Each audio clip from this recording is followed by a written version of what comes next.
Welcome to the tunnel turn, everybody. It's a little hairy here. But that's the way we like it. Yep, I'm Phil. This is Christina, and thank you for joining us today. Thank you, thank you. If you like our video, make sure you like, subscribe, and share. We are a new NASCAR channel.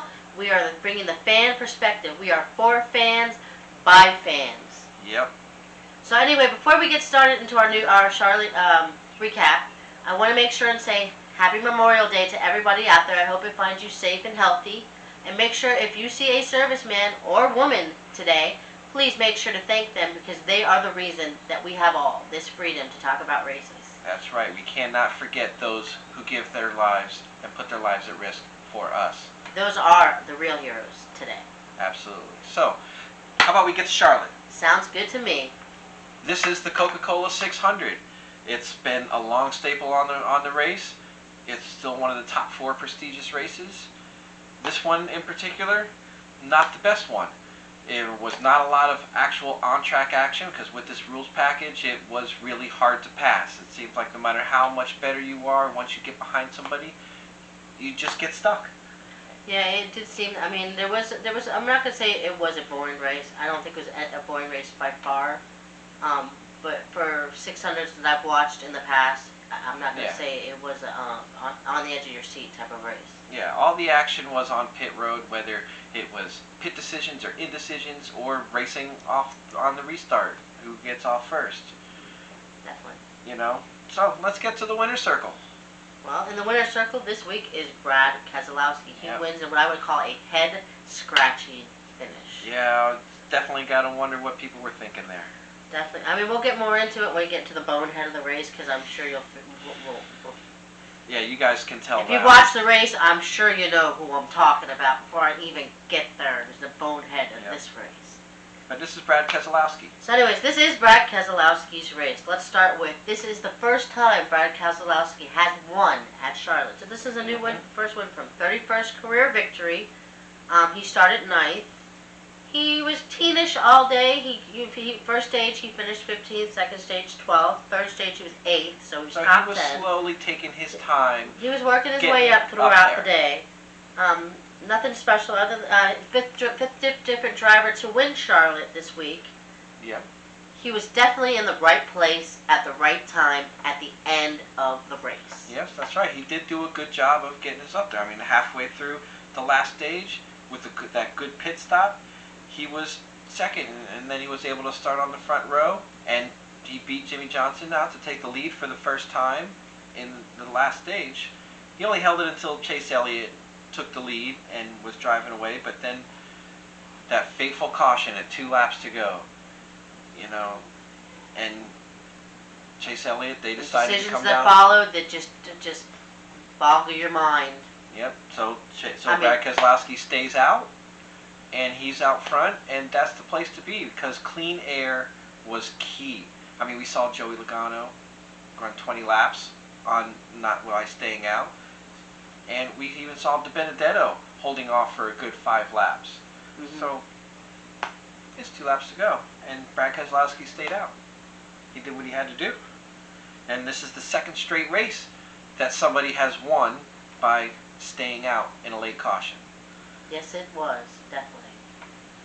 Normally, we get into the ace of the race at this point of our videos. But we're going to jump right to the bonehead, okay? Because there was a definite bonehead at Charlotte last night. And that was Alan Gustafson.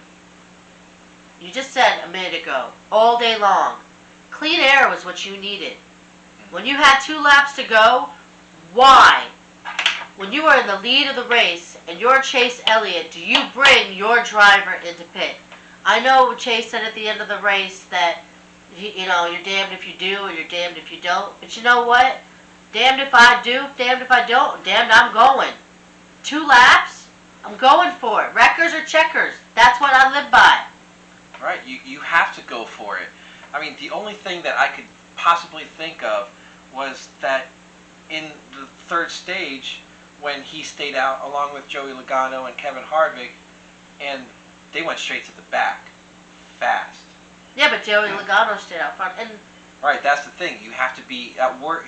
Like they said, it works if you're in the lead.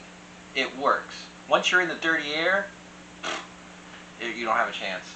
But still, at the end of the day, it was 2 laps. Right, because personally, I would rather make them have to beat me than give it up and hope I can get it back. No, I want the control of my hands. Definitely. I want you chasing me, not me chasing you. Right. I don't get it. I don't get that. I don't get that. I don't get it at all. It's so hard to pass. I mean, just he can block for 2 laps. Right. He could definitely. Just take their line and take their line away from them, and they can't do anything. Exactly. But then that does lead us to, after he pit, he restarted 11th with 2 laps to go. Where did he finish? 2nd. Well, he finished 3rd, but because Jimmy Johnson. Yeah. Jimmy Johnson, while he did finish 2nd, he got disqualified because the rear alignment specs were off. I'm not sure exactly what specs, but NASCAR said they have tolerances for these specs, but he wasn't within them. He was just out there. His specs were off. And so he got disqualified, which put Chase Elliott in 2nd. But still, coming from 11th to 3rd on the track, he passed 8 cars in 2 laps. As hard as it is to pass, he just zipped right through them on the, every time somebody slipped, he was, it was just in the right spot or just good. I know, he had maybe an extra half a lap, he probably would have had the race, but...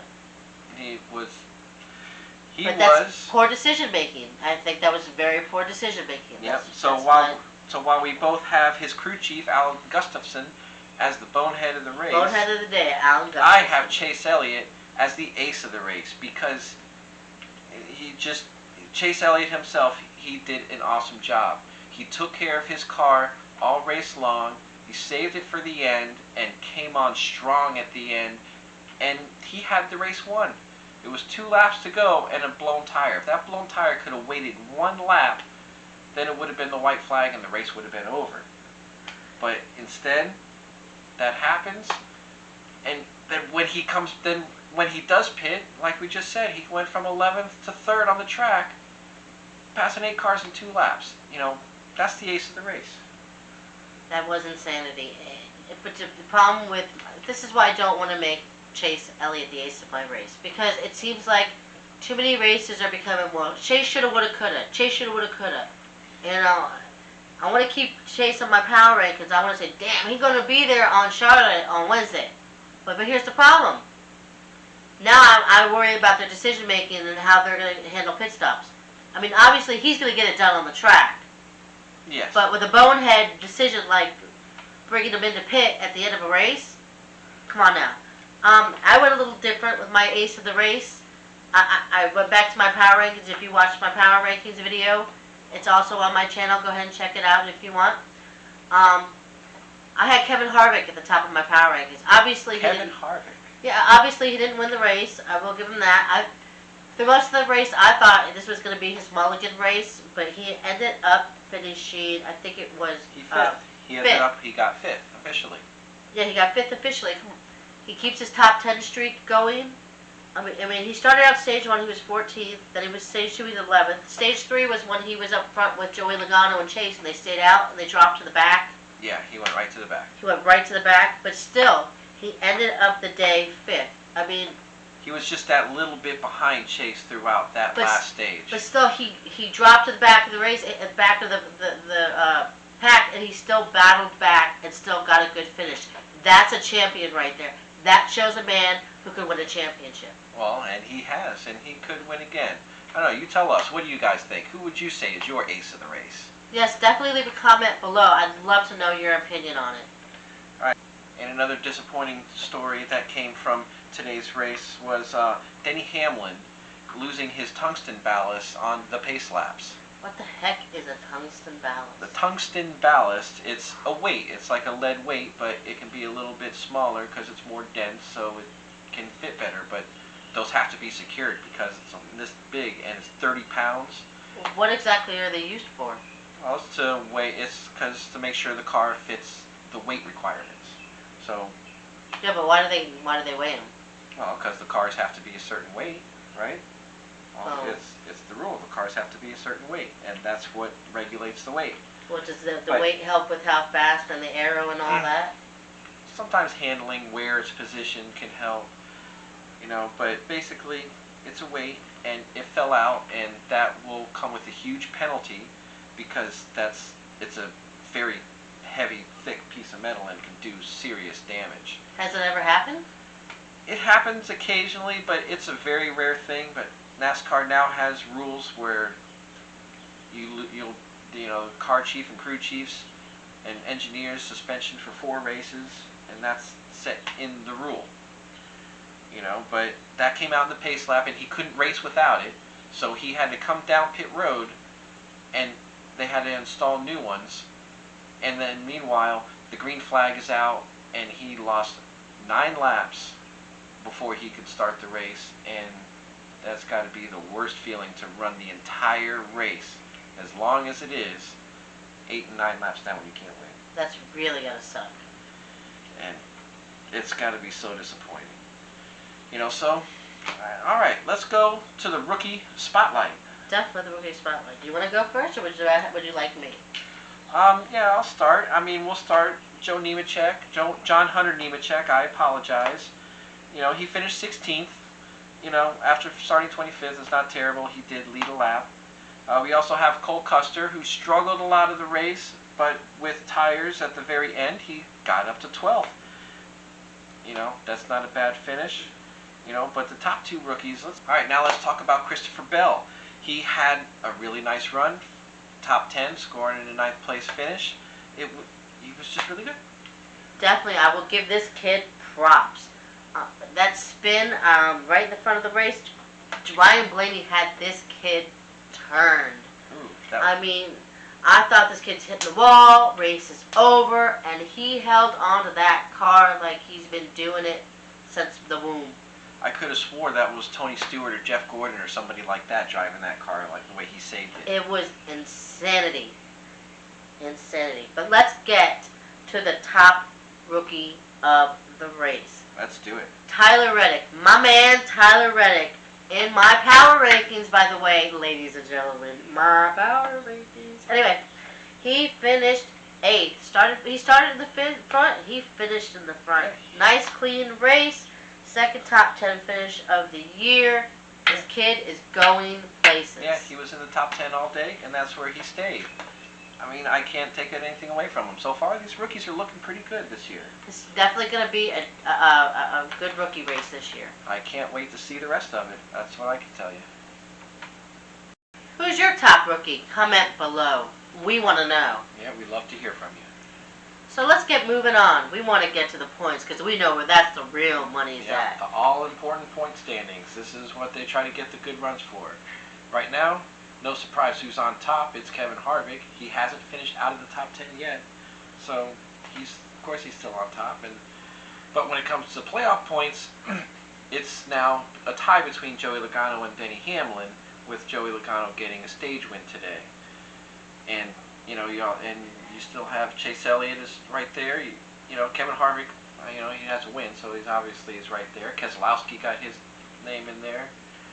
And then we have, our official top 10 is Kevin Harvick, Joey Logano, Alex Bowman, Chase Elliott, Brad Keselowski, Truex Jr., Ryan Blaney, Denny Hamlin falls back to 8th. Kyle Busch moved up a little bit. He's up to 9th. Eric Almirola falls to 10th. And then you have De Benedetto in 11th in points, followed by Kurt Busch, Eric Jones, Clint Bowyer. And 15th and 16th is tied. Jimmy Johnson and Tyler Reddick has moved himself into a playoff spot right now. It's definitely going to be a good points race this year. year. Yeah, William Byron is also on the outside looking in. It's definitely going to be a good points race this year. Definitely. There's a long way to go. There's a lot of racing, so we'll see how it is. I think that's about all we have for today. Why don't you take us home? Okay, well, let me do that. Well, before I take you home, I want to put up an opinion poll. We were talking about personality in NASCAR, the last video, and I remember the commercials of old. They were hilarious with the old with some of the old NASCAR drivers, Earnhardt, Michael Waltrip. Now, I wanted to bring up this commercial. I know the NASCAR driver's not in it, but the Geico commercials are freaking hilarious. Hilarious. So here's my opinion poll. I want to know your comments. I want to know your answer. Which problem would you rather have? A rat problem or a clogging problem? Because personally, I think I could live with a rat problem over a clogging problem any day. Because I'd rather take good music over constant. Okay. Well, anyway, thanks for watching our video. We love y'all here at the Tunnel Turn for joining us through this. We want to keep bringing you great content, great videos, so please give us love, like, share, tell your friends, click the notification button. It only gets weirder every time you show up. Yep, we'd love to hear from you guys. Whether it's good or bad, we'll take it all. Just don't hate. That's all we ask. Just show a little love. Well, I can't promise I won't always hate, but I'll hate with the best of love. Also, don't forget our Power Rankings video for Charlotte Take 2 will be dropping sometime Wednesday, so watch out for that. We'd love to see your Power Rankings. We can compare, have a little conversation. Yeah. Just comment below. Let us know. Let us know what you want to hear. If you have a question you want to ask us, comment below. Like, share, tell your friends. Wednesday is the Charlotte race. It's the Alsco Uniforms 500. It's on FS1 at 8 p.m. No qualifying again. I think you said they were inverting the race again. Right, they are inverting the field, so Alex Bowman, who finished 20th, will start first. And Brad Keselowski, who won, will be starting 20th. Well, thank you for joining us today at the Tunnel Turn. And do you have anything you want to say, honey? No, that's it. Have a good day. Bye.